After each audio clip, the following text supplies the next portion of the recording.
Hi, friends. And hello there. I'm Zach. Hello there. And I'm Mitch. General Kenobi. He was the Ewan McGregor. I was the Alec Guinness. We are an excellent little podcast presenting you a little movie podcast starring Zach and Mitch. But we're doing a show, and wait, we're doing a podcast? I'm all confused. It's late. It's late. But yeah, we are going to dive into another show.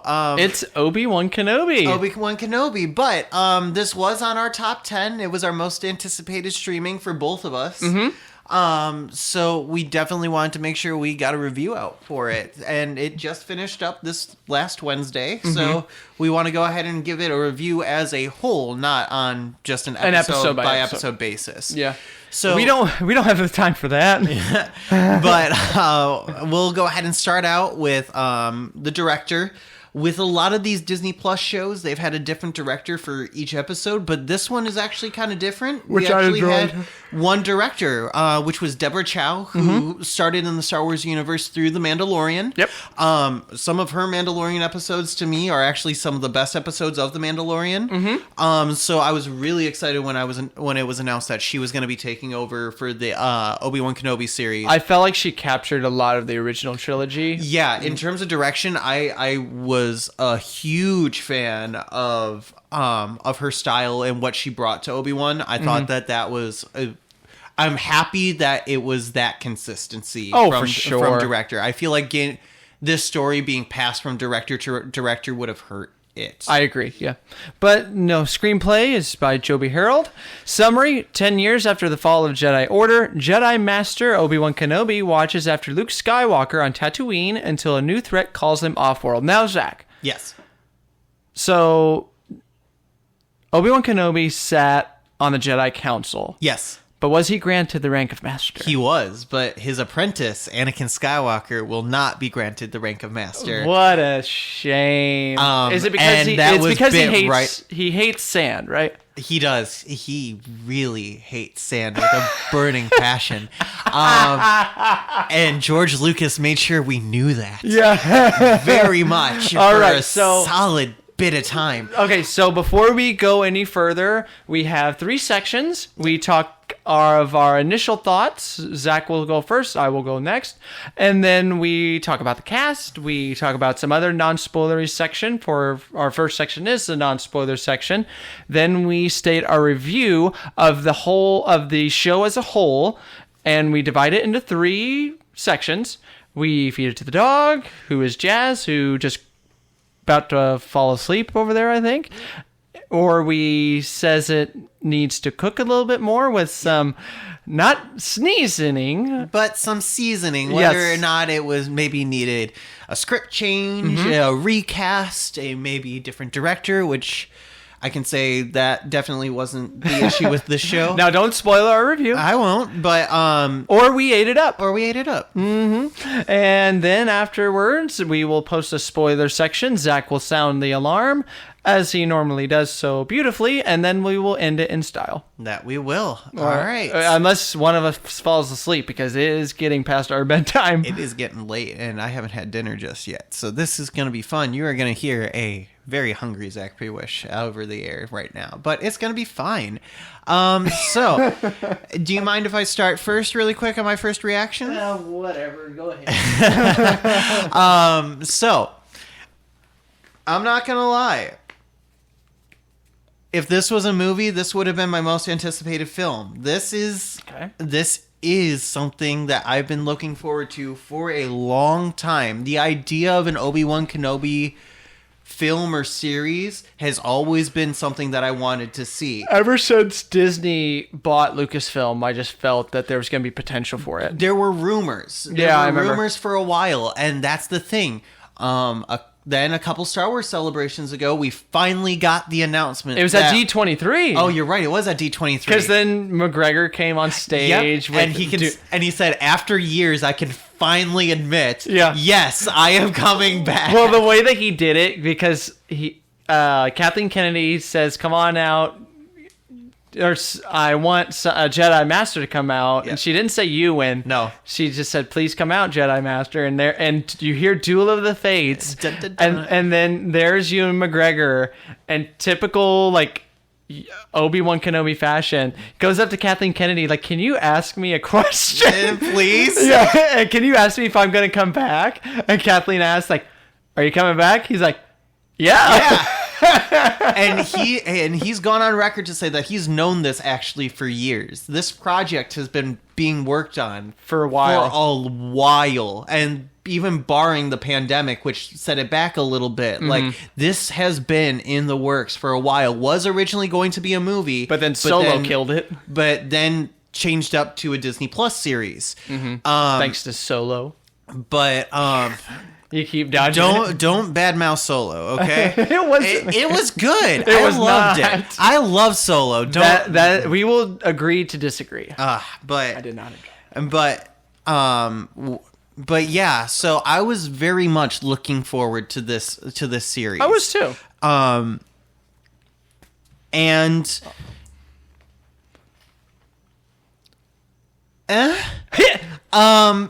that's the thing. Did I enjoy it? Yes, but would I be lying if I said I was disappointed, that I wasn't disappointed by it?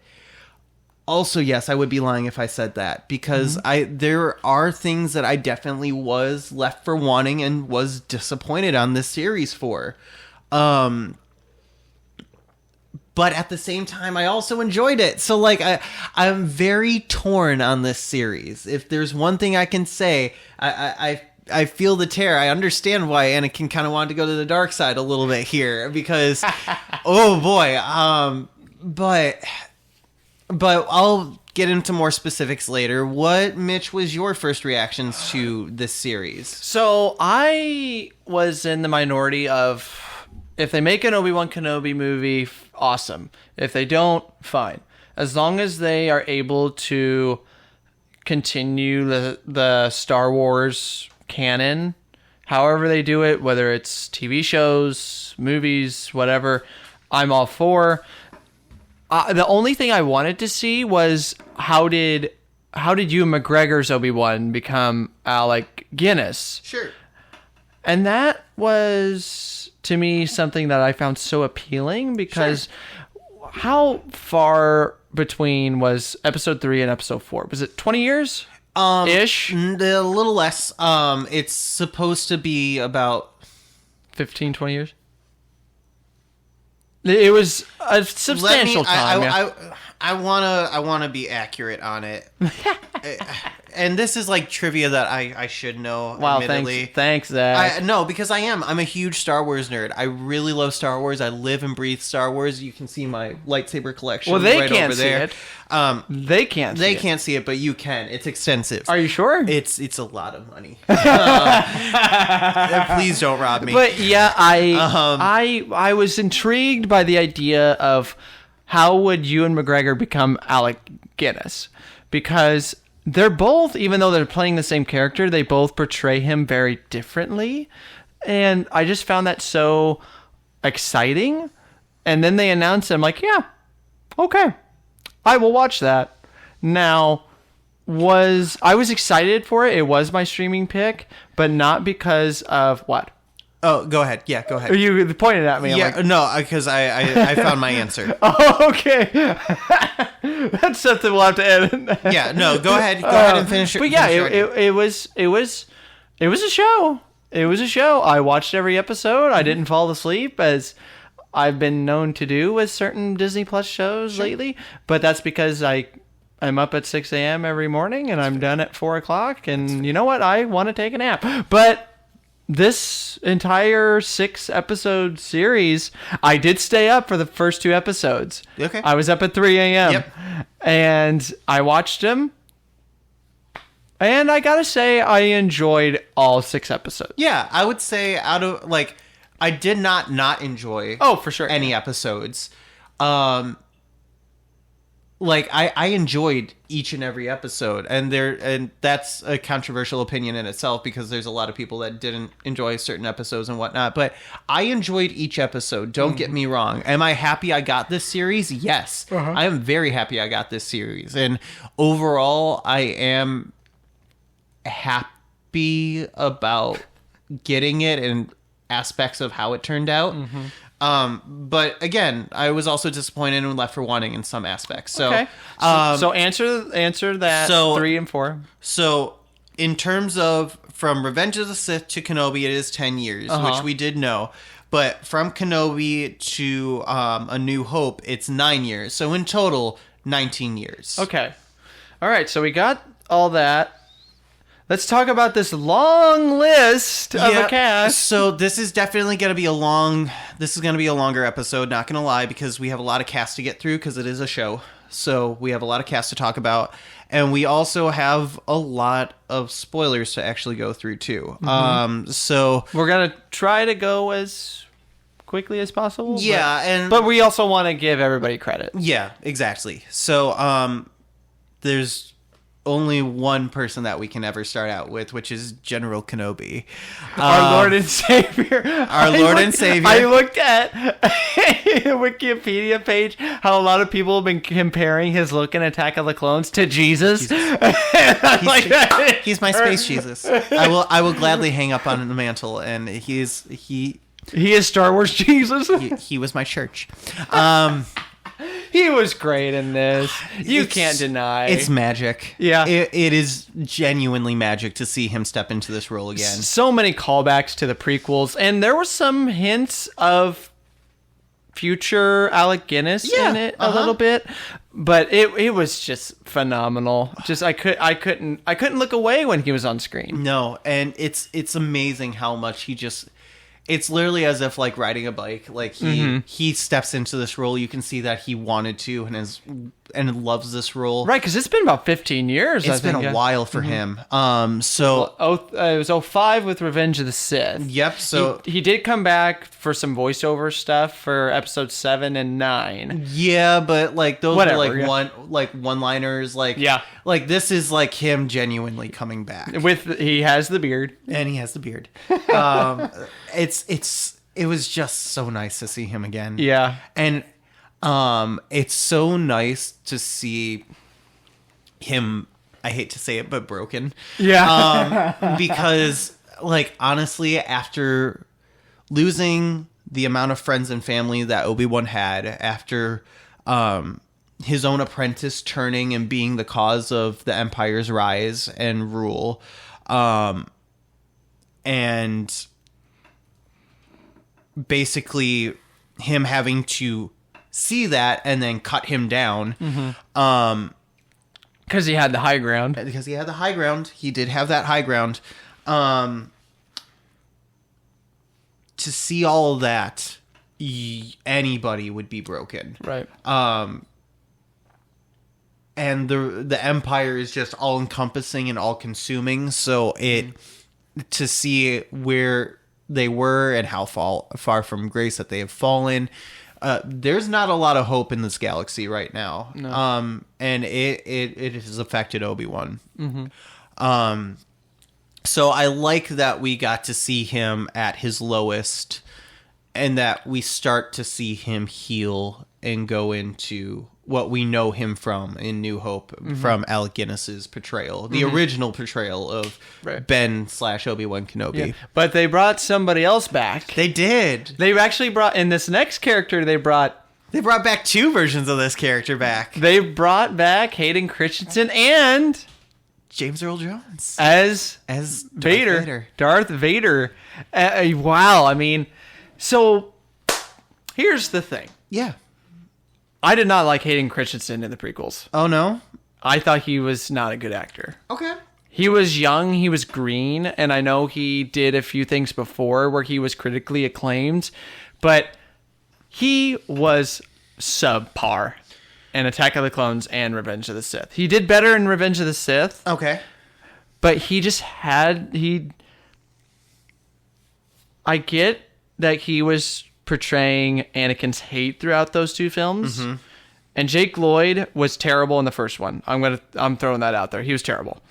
Just the character of Anakin Skywalker was an almost impossible task. Yeah, it's a very tall order. Because in 4, 5, and 6, he was literally almost the definition of evil. If you looked evil in the dictionary, it was Darth Vader. He's the monster under your bed. Like, yes. You hear the breathing. Yeah. He is evil incarnate, and you are scared of him. But then you have the Emperor. But anyway, he portrayed Anakin as this hateful being, but he also tried to add a little glimmer of hope, but it just got lost in this impossible hate, which made sense, but I just didn't enjoy what he was trying to do. I don't know if it was a script, because for me, I personally chalk up all of that to George Lucas. Yes. Because it was his direction. Mm-hmm. It was his script. I really feel that Hayden did the job that George was instructing him to do, more so than the performance. He gave the best performance he could underneath George and George's script. And I'm sorry,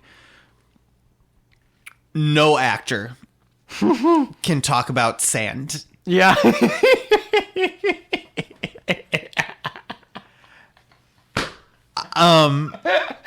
In the detail that George had Hayden talk about sand. It can't be done. Hayden had to do it. But he kept it. But him in this show, you see him the majority of the time in the suit. Yeah. I feel like if I keep talking, I'm going to go into spoiler. Yeah. But he just had this presence. Imposing. It's very imposing. And then you hear James Earl Jones. Mm-hmm. Which was a secret, might we say. But we will go ahead and... we feel like whenever you bring Vader, you're missing a piece if you don't have James Earl Jones. So we will put it in there that, yes, minor spoiler, but yes, James Earl Jones did come back to And there's the a lot of voice. confusion in if he really actually did come back, because a lot of people are saying, oh no, it's just that de-aging technology. He came back. Yeah. You know it. It has been confirmed by Lucasfilm that he did record the lines. Yeah, he came back. Yes. There may have been a few things that they did to tweak him to make him sound younger, which is possible. But he did come back. There was no voice modulation in terms of they basically took the sound of his voice and then had Hayden say it and then put the overdub over it. It's James Earl Jones's vocal performance. It is him. They both did it beautifully. Yes. And I feel like if we keep going down this path, Zach. Yes, it is hard to not spoil. Okay, so we're done with that. We'll say yes, Hayden. Because I haven't given my opinion just yet, so I do want to say, fantastic. I love Hayden Christensen. I genuinely do, and I feel like his performance in the prequels is a product of George Lucas. I love George Lucas to death. He brought one of my favorite franchises to life. However, I will say one of the things that did hurt the prequels was George Lucas himself. I love the prequels. Do not get me wrong. I love those stupid 3 movies. I love them so much. I grew up. Those are my Star Wars. I grew up with the release of the prequels. So those really are my movies. My first Star Wars movie was Phantom Menace. I didn't see it in theaters. But that was my first introduction to Star Wars, was through the Phantom Menace. Once I found the Phantom Menace, then I watched the original trilogy and watched it over and over and over and over and over again. Right. When I was younger, Return of the Jedi was my favorite movie of all time. And then Attack of the Clones came out. I liked it. I did like it. And then Revenge of the Sith came out. Very rare. I was Revenge of the Sith was such a great movie to me at the time. I really enjoyed it. I got to see it with my grandfather and my dad and my uncle, and it was a very special time for me. That was really amazing. seeing Star Wars, especially at Revenge of the Sith. That was very, very special to me. So seeing Hayden come back to do this and to do the character how I felt he wanted to do and give it justice, it shows. Right. You see that he was given a second chance and he took it and ran with it. And I love it. I love him so much. And it shows this, like, Ewan McGregor coming back was an automatic guarantee, but having Hayden come back and give it his all, it was greatly appreciated. I loved every single second that I got to see him perform. Yeah, he was great. He was really good. All right. Next one is Moses Ingram's third sister, who is an Inquisitor. Great. I personally loved her. A lot of people have said that that she was overacting. She was great. I personally thought I was intrigued by her character's decisions and how over the top she was. I was intrigued about that. And I feel like it was well explained as a series as a whole. Of course. And as a narrative. Right. So I thought the third sister and Moses Ingram were wonderful. Yeah. I really loved her character and where her character went. I thought it was really, really great. Oh, I agree, 110%.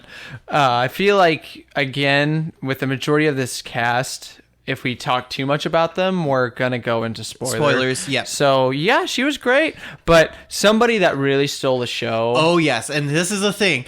Okay, we have to say minor spoiler warning here. But at the same time, because of the nature of this show, we do have to mention her here. We will go into more detail later, but we will mention it here. So there is a minor spoiler.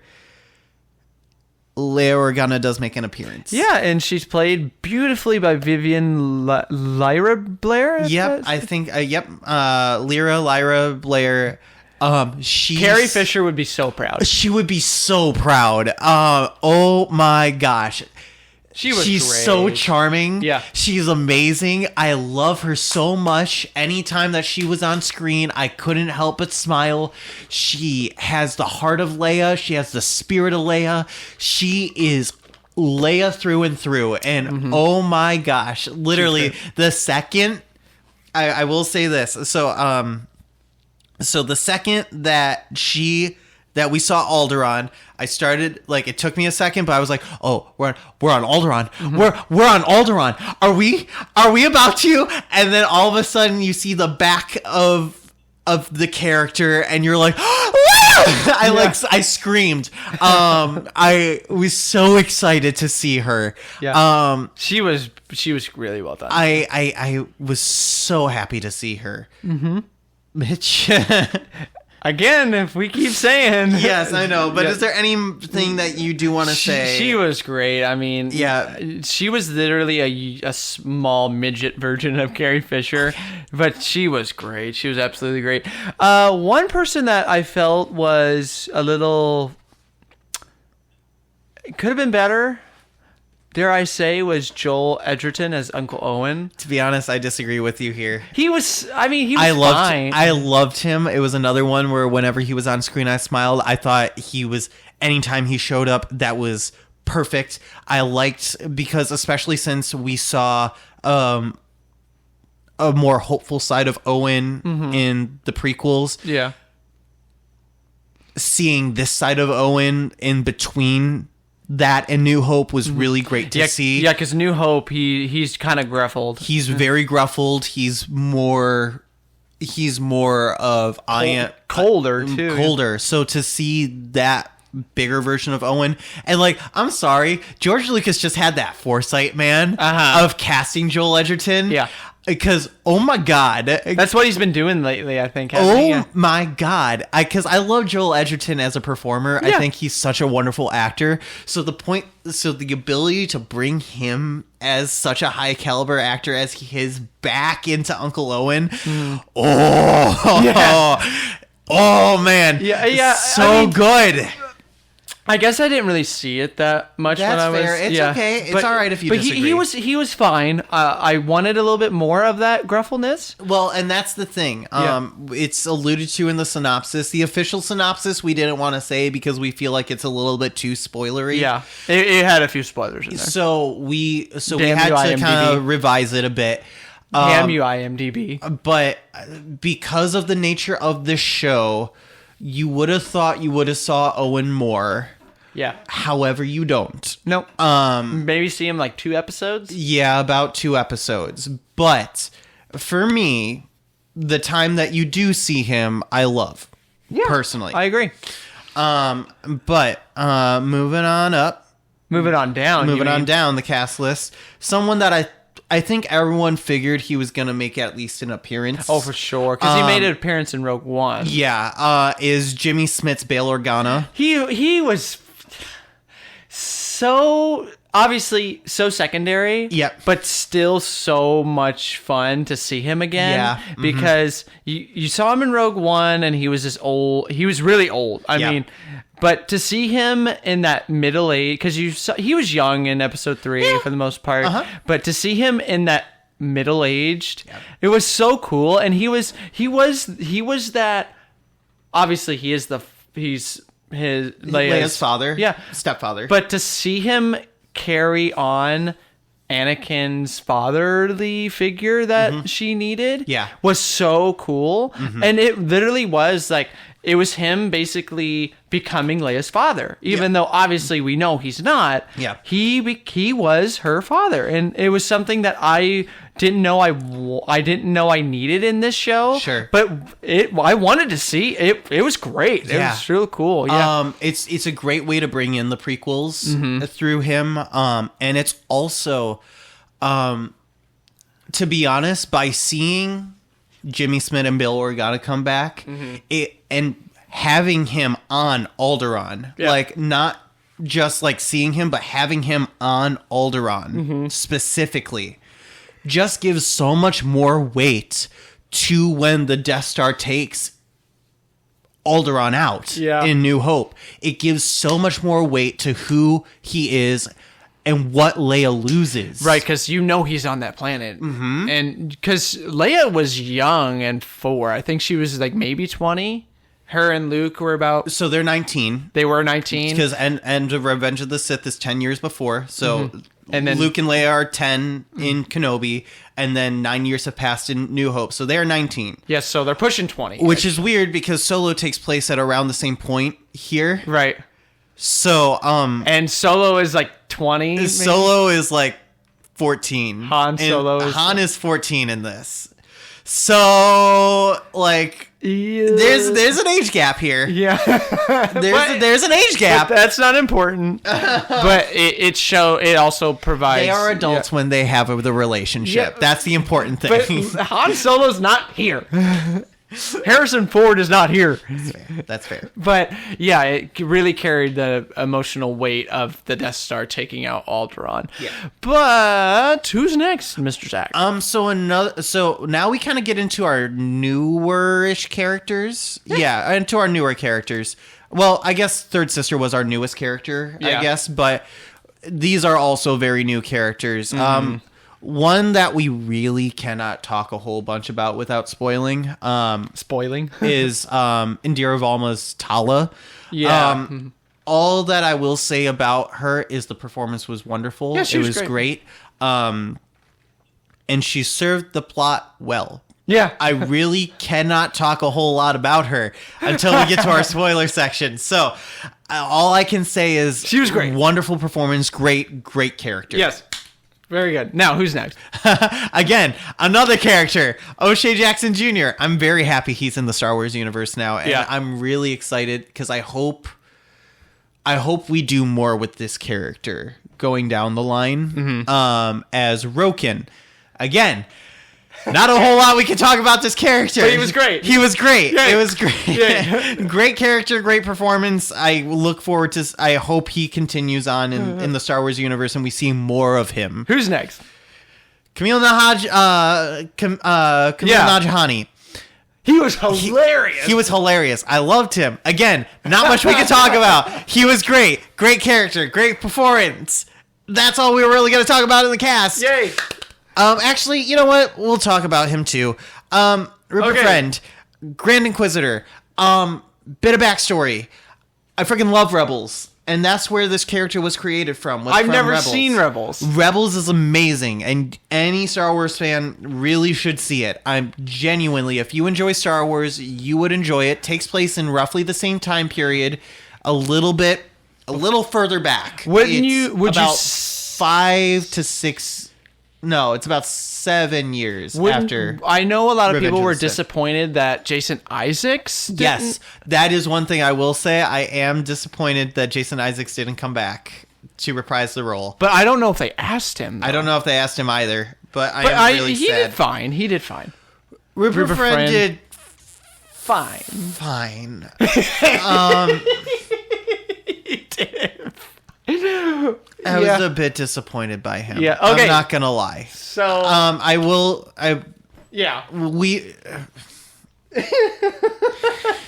So I'll go into detail a little bit. Okay. First off, okay, the look is not his fault. No. I will say. And the look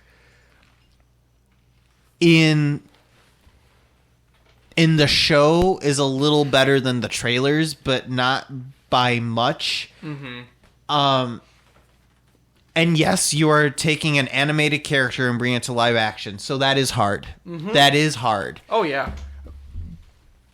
But it could have been done better. Oh, for sure. I think even Lucasfilm can admit that they could have done better with his look. Well, Cad Bane was a little disappointing too. Cad Bane was a little disappointing too. However, his I can kind of get behind a little bit. Yeah. This one is a little more egregious. Mm-hmm.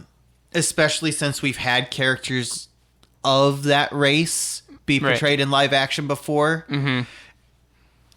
It hurts a little more. Mm-hmm. So a little sad. I also, while the acting was okay, the voice, especially since he had a deeper voice in Rebels, made his higher pitch voice a little more distracting for me. Yeah. See, I haven't seen Rebels. Jason Isaacs' voice is more of a baritone. Oh yeah. So his was a little more higher pitch. It was, and you hear it in the trailers. Yeah. So like, if you compare Jason Isaacs' voice to Rupert Friend's voice, it's different. Mm-hmm. And Rupert Friend has also gone on record to say that he didn't watch Rebels, which also kind of hurts a little bit too. That probably hurts a lot. Especially since it's major. It's canon. He's a major player in it, so it kind of hurts a little bit for me that he didn't watch it.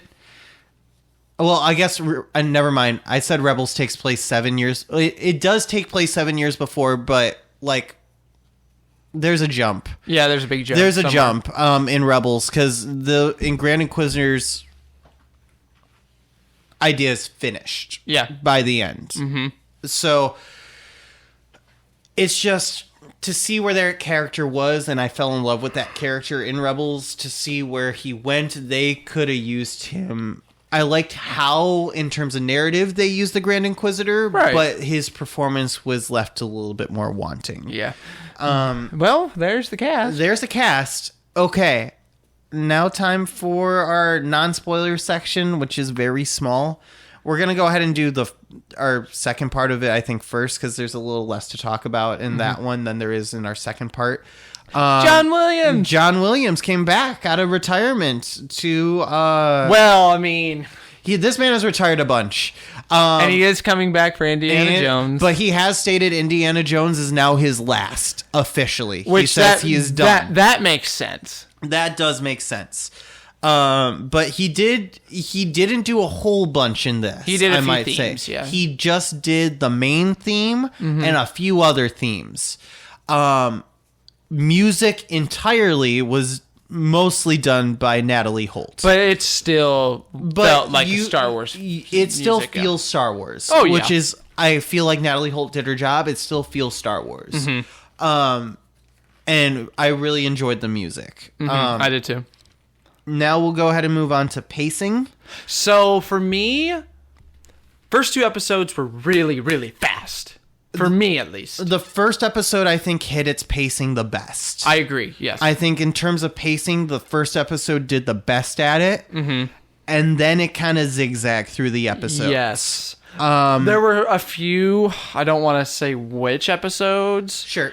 But there were a few where even though I said I didn't fall asleep, I had to pause to take a nap because I was starting to get so tired and because it was starting to drag. Yeah. And again, I don't want to mention which episodes, but I felt like the pacing was obviously building to something much bigger. Yeah. But it kind of took away from the rest of the other episodes. Yeah. So here's the thing. Controversial opinion. Mm-hmm. So, like we said, this project has been worked on for a while. Mm-hmm. Rumor has it it's been 6 years that they've been working on this. Right. If you work 6 years on this project, that means that this is your best. This is your golden goose. This is the best you can do. You have put all your care into it. This is the best that Disney Star Wars has supposedly had to offer. Mm-hmm. If that is the case, I'm kind of disappointed. Yeah. I know they were. It was supposed to come out last year. I understand. Yep. So, okay. So if we do 6 years, then we'll go back to 5. So I think what happened was they announced it in 2019. The scripts were starting to be written. Yep. But then I remember hearing in November and December, the scripts were turned in. And they were going to get rewritten. And they were literally thrown into the shredder. Yeah. Because Ewan McGregor hated them. So I don't know if Ewan McGregor hated them. All I know is that the only thing somebody didn't like them. Kathleen Kennedy has gone on record saying that they weren't in the direction that she wanted them to go. She said that they were too drab and dreary, and she said she wanted it to be a lot more hopeful. Which makes sense. Which, to me, I agree with her on that. Yeah. I want it to start darker, but end on a hopeful note. Yes. And I agree with her on that. However, if you've worked 6 years on a project, it should be damn near perfect. And it wasn't close. It was not even close. It did not even hit that perfect mark for me. Which is a real shame. Which is a real disappointment. And this comes from someone who has on majority loved what Disney has done with Star Wars on a majority wise. We both even enjoy Last Jedi. I enjoyed Last Jedi. I really thoroughly enjoy Force Awakens. I don't like Rise of Skywalker. I know I don't like Rise of Skywalker either. It shows that you and I have the same opinions on Star Wars. We disagree about Solo, which is okay. Yeah. We disagree about Solo, but I love Mandalorian. I do too. Boba Fett was fine. Yeah, I enjoyed it. I enjoyed Obi-Wan more than I enjoyed Boba Fett. I do too. I will say that. But again, there were just some things in here, and I think it really does. I think pacing is a good point of it. Is that I think what it comes down to is I feel like I would have enjoyed this more if it was a movie. A theatrical movie, because then I feel like the pacing aspects would have been tightened up if you only had a 2-hour window. Even if it was just a Disney Plus original movie, it would have worked. People would have watched. That's it would have drawn people. But I heard that it still drew a lot of people. It was for the first 2 episodes when they dropped. It was the most watched show Disney Plus has ever had. Yeah, which is saying is a lot. And it also even tried to go up against Stranger Things from Netflix. Yeah, I knew going in that Stranger Things was going to win that battle. 100%. But it gave it a run. It gave it a run for its money. So I haven't seen Stranger Things, so it's good. I am a season behind, but I hear the 4th season is really, really great. They always say that, but we got to see it for ourselves. That's fair. Maybe it's a review on the horizon. Oh, I haven't watched a single episode of that. I gotta get you on that education. I'm watching The Crown. I'm watching The Crown right now. Crown is good. Crown's good. I like The Crown. Matt Smith is better in this than he was in Morbius. We reviewed that. I agree. We reviewed that, didn't we? I agree. Matt Smith is really great in The Crown. He's not in here. No, he isn't. He has tried to get into Star Wars multiple times, and he keeps on getting cut. He will one day get into Star Wars. All right, so we got our cast, we got our non-spoiler stuff. It's time to review it. Yep. Zach, what'd you do to it? All right. So like I said, I am really torn on this series. There are a lot of great things, and there are a lot of things that I was left for wanting on this. But that being said, I still enjoyed it, and by the end, I feel like I enjoyed it, so I will say that I eat it up. However, on the caveat that it's on the lower end of that scale. Need a little caviar. Like, not to the point of where I would say, like, it's edible. Mm-hmm. Like, I'll eat it and finish the dish because it's in front of me. Mm-hmm. Not that bad. But there are some things that could have been changed for the better. Yeah, I would agree. And I kind of see it as I would eat it, but I feel like there would have been a few bites and like kind of inconsistent. It kind of left a bad taste in your mouth, and you needed like a drink. Something. I know you drink ginger ale, and I would need like a little Coke chaser. Sure. And so people would be looking like, and it wouldn't just be that one bite; it would be a few bites, and they'd be like, "Do you not like it?" And then we're like, "No, it's good. It's fine. It's just there's something that's just not mixing well with my taste buds." Now again, it's one of those things of like we enjoyed it. Both of us ate it up. Yeah, we did. Like we want to restate that both of us ate up this series. We did. And every single day I was looking forward to Wednesday. I would see a second season if they decided. If they do a second season, I would be really thankful. But I also there's talk, but I want them take their time to take their time and be a little bit streamlining on that pacing and helping out with some of those things. And we'll get into some of those negatives once we actually get into it. All right, we got the review. We got the review done. Zach, sound the alarm. Spoiler alert. Hold on.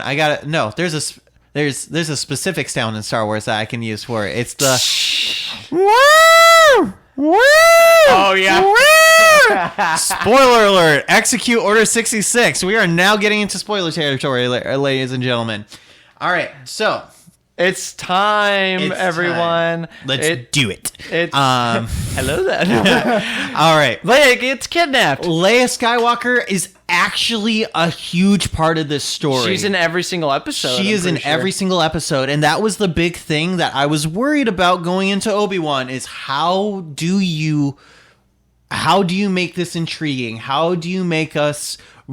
Because I'm sorry, I love Tatooine, but I don't want to spend a whole series or movie again on Tatooine. Yeah, because at first you thought we're just going to be looking after Luke the entire time. But we go on a mission to find and save Leia, and it's phenomenal. I love it. I love this concept. Yes. And I feel like only saving Leia is the only reason why Obi-Wan would leave Tatooine. Well, not just that. It answers the question, how did Leia know Obi-Wan? Mm-hmm. And the fourth one, help me, Obi Wan Kenobi. You're my only hope. Yeah. Now we know, like, okay, how did she know him? Yep. She didn't just hear stories. She met him personally. He saved her life. Yep. And mind blown. My God. Yeah, no. And their relationship throughout this entire thing is kind of like the heart of it. And it plays so well. There's one scene specifically which alone sells me on this series. It's in the third episode. They've just escaped the third sister. And they get down to this planet and they're on basically they're hitchhiking a ride to the nearest port. Yeah. and they've just almost been caught by stormtroopers. And during this like interrogation, Obi-Wan kind of talks about Padme a little bit, like alludes to her, because he's Obi-Wan. Ben is being Leia's father. That's the cover story. Yeah. And he's talking about, and he says, that that her mother has passed away, right. and it's been hard on him and Leia. And then he describes Padme, and Leia picks up on it, and she's like, "You knew my mother. You knew my mother. Mm-hmm. Like, you knew her." And I think she also asked, like, "Did you know my father?" No, she asked, "Are you my father?" Right. Oh, that's right. She literally asks, "Are you my father? Are you my father?"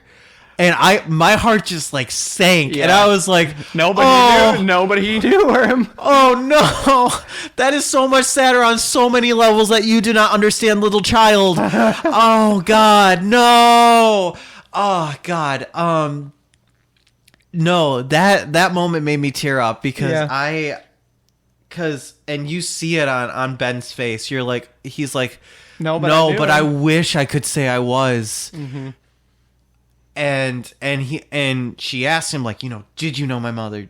Are you my father? And he's like, no, I'm sorry. That was a bit. Yeah, it was a bit. That was to save our skins. Uh-huh. And I felt so bad because it is big for him to say that he knew who they were. Mm-hmm. I actually had a good friendship with both of them. Exactly. And Padme. He knew both of them very well. Mm-hmm. Very well.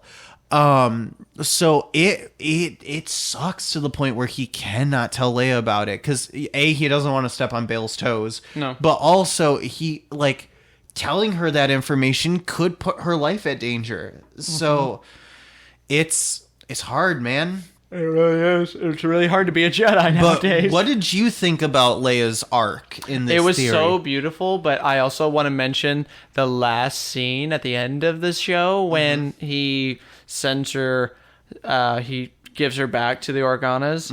Mm-hmm.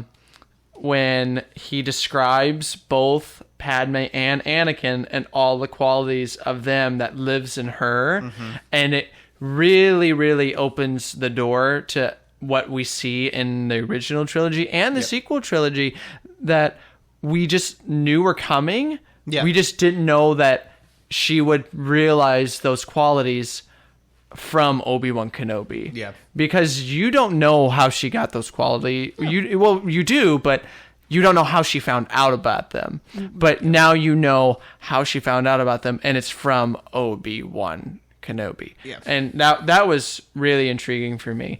But what's next? Is it somebody died. Again, quote unquote died. Yeah. Okay. Flat out, like somebody died. Flat out. So when this happened, I audibly gasped. Yeah, I did too. Because we're talking about the Grand Inquisitor's death in episode 1. Yeah. Because again, this is an established character, and then he's stabbed right through the stomach. The person that was right next to me was really like, calm down, fanboy, calm down. And I was like, no, this is not. This is bullshit. Because it was shot like he died, flat out, he's dead. Mm-hmm. So I was like, did you just make one of my favorite series uncanon? I was audibly starting to get mad, but the person beside me was like, calm down. Literally, it's only the first episode. She's like, it's the first episode. Back to tanks exist. She was literally she's trying to calm me down with nerd stuff. Back to tanks exist. Darth Maul got cut in half and he survived. Right. He just got stabbed. Calm down. Yeah. I was like, okay, all right, fine. It took me a bit, but I was like, but in the moment, I was really heated about that. But I did calm down because my friend was able to calm me down about it. But I was, that was not fun for a half a second. But then he come back. Again, because I wasn't the biggest fan of Rupert Friend's interpretation of the Grand Inquisitor, he came back for a half a second. So it was just a nice little continuity. Yes, he's alive. You're fine. Calm down. Mm-hmm. It kind of took away from the third sister's performance a little bit. A little bit, in my opinion. Okay, so... But... Well, no, you can go into it. Like, why do you think it took it away from... It took it away because there was that powerful moment, because the third sister, you discover she was a youngling during Order 66 that was almost killed by Vader. She was stabbed. Yeah, she was stabbed. There was a lot of stabbing coming back from in she gets this stabbed series. In the flashbacks that you see. In the flashback, she got stabbed in the current events. Yeah. And then she walks them all off. Yeah, well, she tries to kill Luke. Yeah. But then... That moment is beautiful. I actually really enjoyed that moment where she realizes, am I just becoming Vader? But then she makes the choice. Mm-hmm. She just turns in her lightsaber and she redeems herself because, she wants to honor the younglings that Vader has killed. Yep. But when I felt this power when she became the Grand Inquisitor, and then she gets... Because her fight scene with Vader was awesome. Oh, yeah, that was epic. Okay, I have to say this now. Since Disney has taken over Lucasfilm, this is the best lightsaber fights I've ever seen. Period. Amen. Disney owned Star Wars, the lightsabers. I agreed. Just phenomenal swordplay. Oh, yeah. And just when he came back and he was there and he kind of laughed at her, I'm like, that. I literally was like, okay, that's fine. I get that he came back because, Rebels and things, but... You literally just took away this lovely performance that she's been portraying third sister. Yeah. You easily could have just been like, okay, Vader stabbed her. He walks away. And there's Grand Inquisitor on the ship. That would have been fine. Yeah. But don't just have him show up just to basically give her... kick her on the ground while she's down on the ground. Yeah, and literally gave her two middle fingers. And I'm like, come on. Yeah, that was, to be honest... That was one of the weakest scenes that was written. Yeah.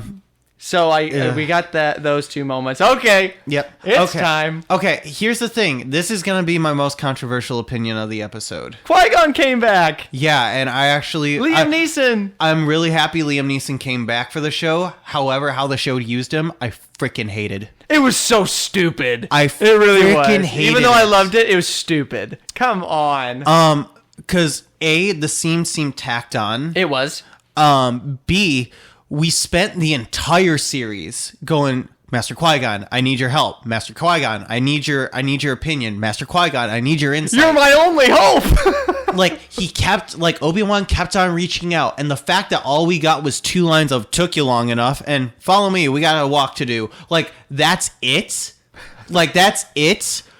I'm sorry, you could have used Qui-Gon right before the fight of Anakin, as a voice, as a voice of being like. Master, he's like, Master, if they could have done Master, if there's ever a time that I need you, I need you now. And then given insight, trust the Force or something like that.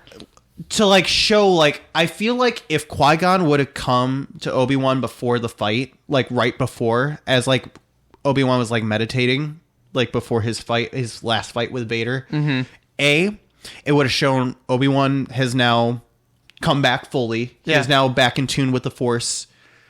B, we would have gotten a very wonderful master apprentice scene between Qui-Gon and Obi-Wan again, which would have been beautiful and wonderful. Mm-hmm. And we would have gotten to see insight into what Qui-Gon thinks of Anakin's fall. Yeah.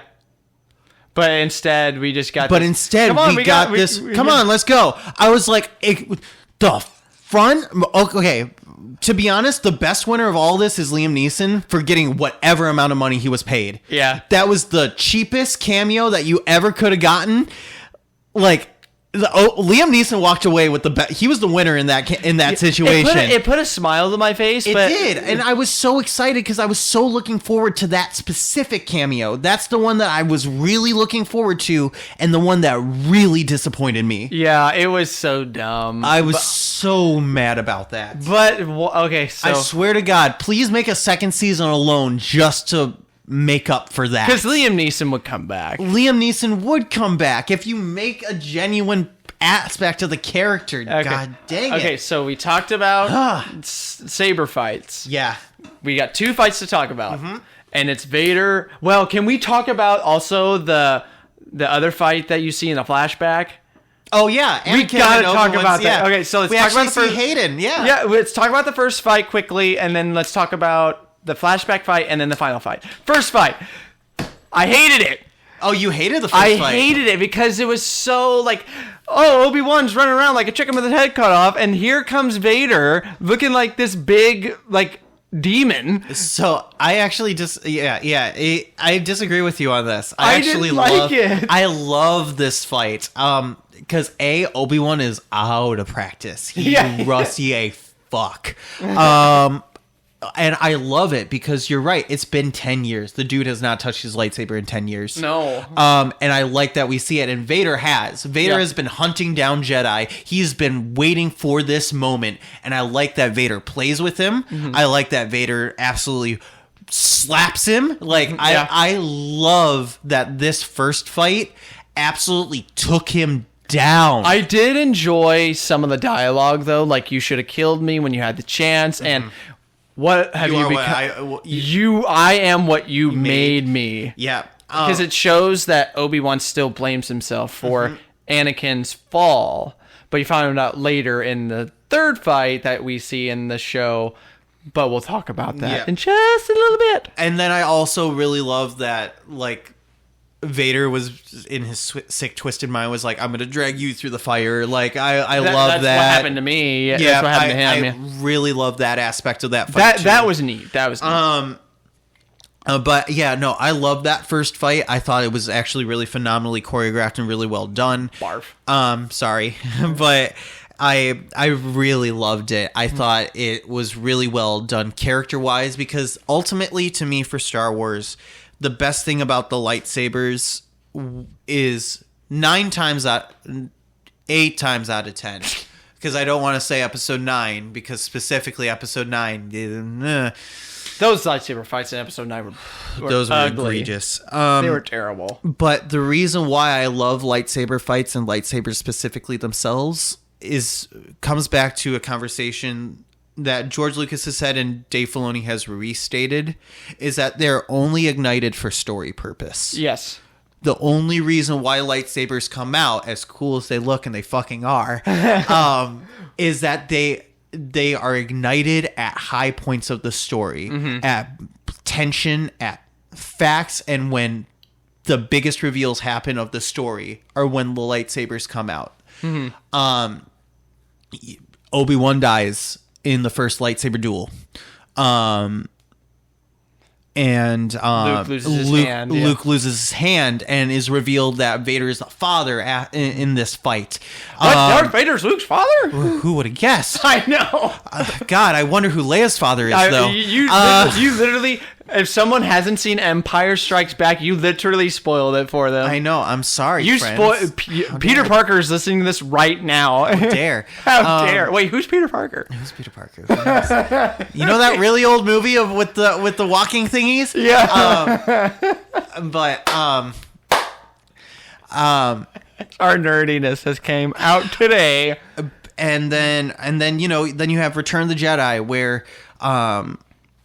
where literally it's like so much happens in that final lightsaber fight. Leia's Vader finds out about Leia. Luke almost turns to the dark side. Sidious is there. Luke throws away his lightsaber at the end of the fight and doesn't kill Vader. There's so much that goes into it. And then you have to me the ultimate fight, which is Duel of the Fates, which you are literally fighting for the fate of Anakin Skywalker. Does he get a father? Does he get a brother? Or does he get none of it and he dies because he gets run over by Darth Maul? Yeah. But also in episode 3, you have Obi Wan Kenobi and Anakin fighting each other, and Yoda and the Emperor fighting each other. Well, and also for the second one too, for Attack of the Clones, it's also important too. Yeah. Even though Count Dooku, it's Palpatine's current apprentice versus his future apprentice. It also happens in the third one too. Correct, but it is the old guard versus the new guard, so it was also very story appropriate and very fitting. Again, And then it's echoed back with both of these first, second, and third fights. Again, in Kenobi. But again, story mattered with it, which is what I was very happy about, and it was very reflective of the characters. Got the first fight. So we got the first fight. Second fight is technically the first fight in timeline. It's a flashback. Okay. So we get to see Hayden again as Anakin Skywalker. The entire time I saw that, I had a smile on my face because it was so cool. I loved that fight. Did I like that fight? Yes. Did I like what it was portraying? Yes. Did I like the use of the flashback? Yes. However... You son of a bitch! I fucking hated it still. You...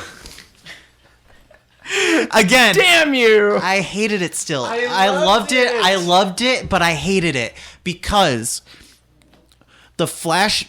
Now, again, I'm a huge Star Wars nerd.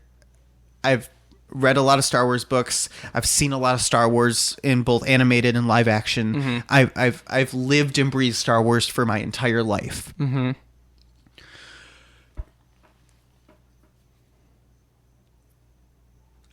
They used it for the plot, and I'm happy. Mm-hmm. However, it didn't scratch the itch that I wanted from a flashback. What I wanted from a flashback, specifically between Hayden and Obi-Wan, so Star Wars: The Clone Wars was famously cut short because of the Disney acquisition. Mm-hmm. There is a deleted scene from its original final season 6, of Obi-Wan and Anakin sitting at a campfire on a planet, and just talking about morality, basically, like Jedi morality. That would have served so much better as a flashback, because yes, we do get to see how. In this specific flashback, we get to see how much Anakin really hasn't changed. Mm-hmm. We get to see how Obi-Wan is able to interpret it. We get to see the hubris of the Sith, to be honest. Mm-hmm. And I'm going to... I know you're thinking of this, so I'm going to, thing. So I'm going to beat you at that kind of thing is what I mean. And... So, yes, did it serve the story 100%?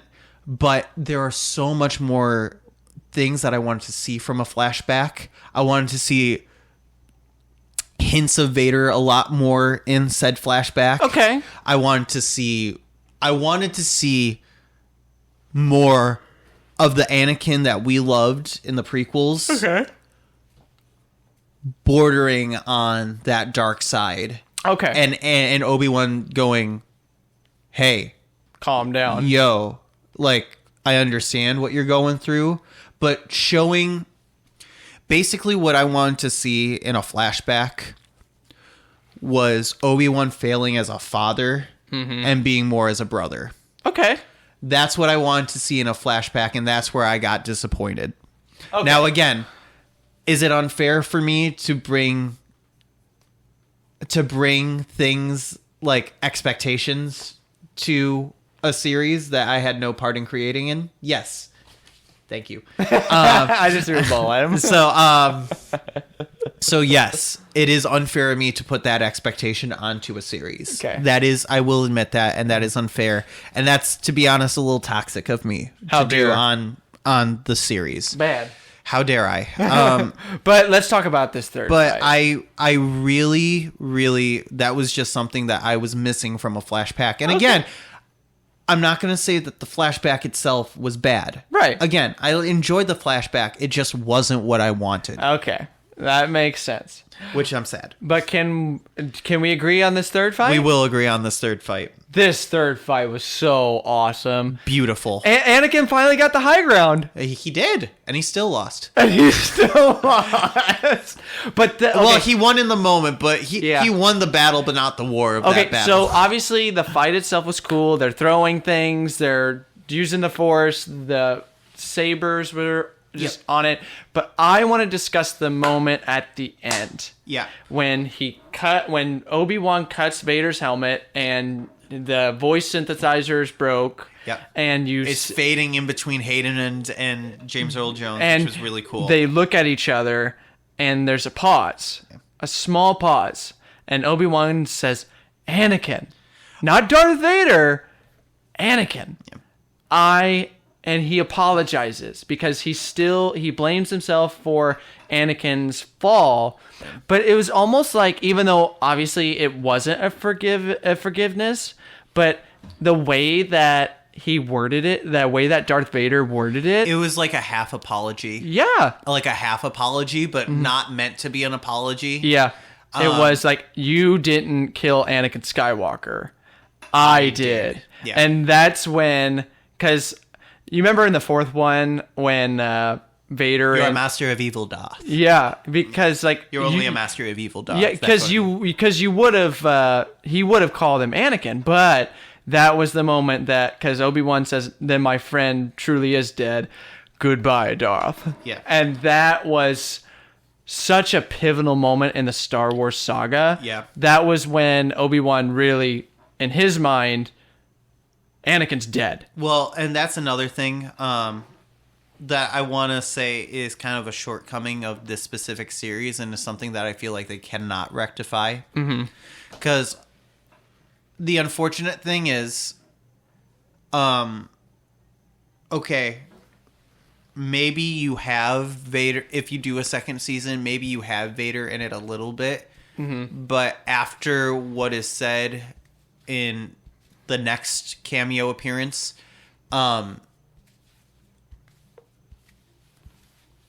you can't have Vader be a big proponent in the story of Obi-Wan's life anymore. Yeah. And you can't have them face off again. It was already risky having them face off again. It works. It worked perfectly. It works, but it was risky. Yeah. But they can't face off again. No, especially after... They can't even see each other again, as far as I'm concerned. Especially, and we're going to segue into the next little bit. We can go back to the third fight, of course. Sure, but I do want to mention right here another thing that I do have a gripe with this series for, and again, I hate to bring up another reviewer, but he did phrase it pretty well. Jeremy Johns said... One thing that he was missing from this series, and I have to very much agree from, there's a moment in New Hope where, in Return of the Jedi, my fault. In Return of the Jedi, where Vader says, "Obi-Wan once thought as you did, that I could be turned." We haven't ever really seen that from Ewan at all. Like, from any of the story at all. Right. In Revenge of the Sith, it's, I can't kill Anakin to right into, okay, I must do what I must. Right. He doesn't try to save Anakin at all.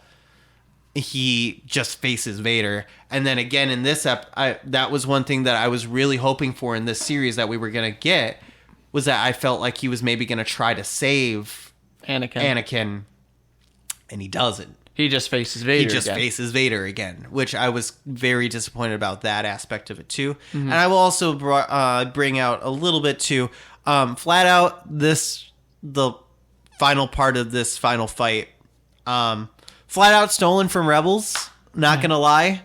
However, it's used with a different character. It's flat out stolen from Rebels, but to be honest, I'm also not mad at it because I was really happy to see it. Yeah, it was really neat. Yeah.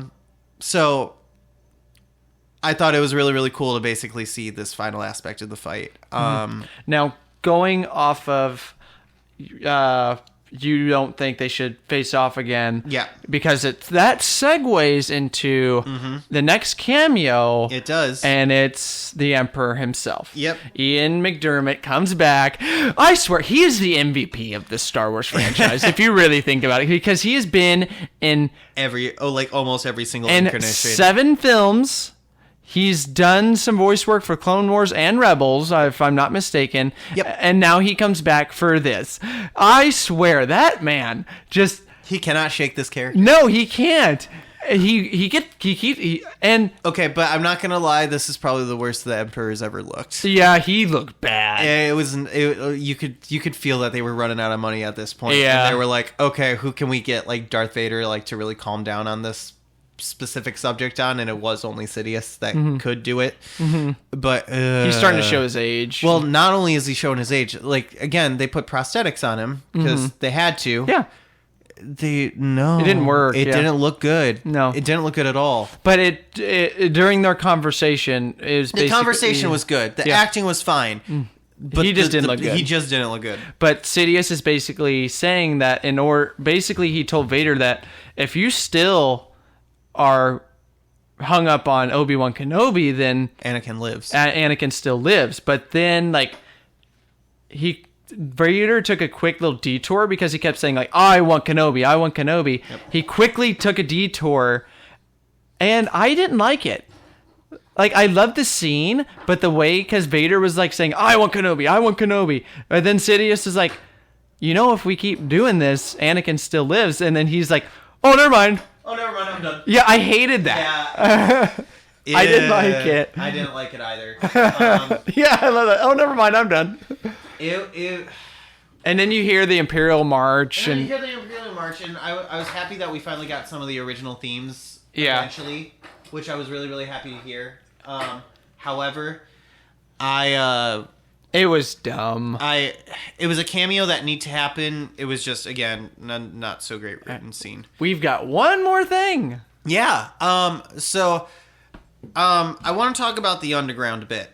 Because the concept of it is really wonderful. And we get to talk about Tala a little bit more in Roken here. Which is great because two really wonderful characters. I like how Tala was able... The combination of Tala and Leia brought about Obi-Wan's hope again in the galaxy and in that the fight's not futile. Right. I thought that was really, really great. Haja is great and amazing as a con artist Jedi. Oh, who's not really a Jedi. He was so funny. I loved him so much. It's so good. Yeah. Yeah. Yeah. It's that was a lot. and then Roken. Yeah. By far one of the most interesting concepts of Roken I really, really love of him basically smuggling people, but mostly Force sensitives out of the Empire's clutches. Love that idea. Love that concept. I would love to see a series of Roken of episodes, of people like Roken is saved. Yeah. Like they call back to a Star Wars Clone Wars character, Quinlan Voss. Would have loved to have seen Quinlan make an appearance in this series. Unfortunately, that didn't happen. But I'm not too mad or sad that did or did not happen. Right. However, if they do have a Roken series, I damn well want my Quinlan Voss in live action and see him interacting and helping helping Roken do a couple of missions, because that would be fun. Oh yeah. Yeah, I agree. That would be a really cool series. I hope the Underground makes a return at some point in Disney canon, and that we get to see some like a Disney Plus series or a comic of them all like working. Oh, because that sure. would be so fun. Yeah. Wow, that was a lot. That was a lot. We had a lot to talk about in this one, but I'm really glad that we did.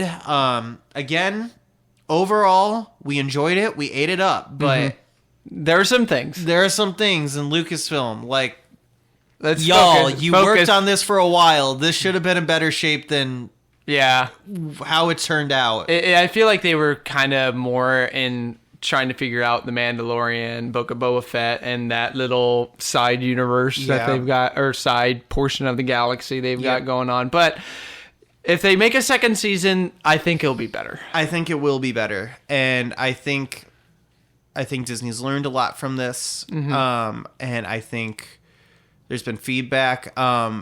There is some feedback that I hope they don't listen to, which has been Moses Ingram has gotten a lot of hate. Yeah. For no reason. If you did not enjoy her performance, fine. I can't tell you better enjoy her performance as the third sister. I'm not going to tell you that. And I won't either. I'm not forcing you to.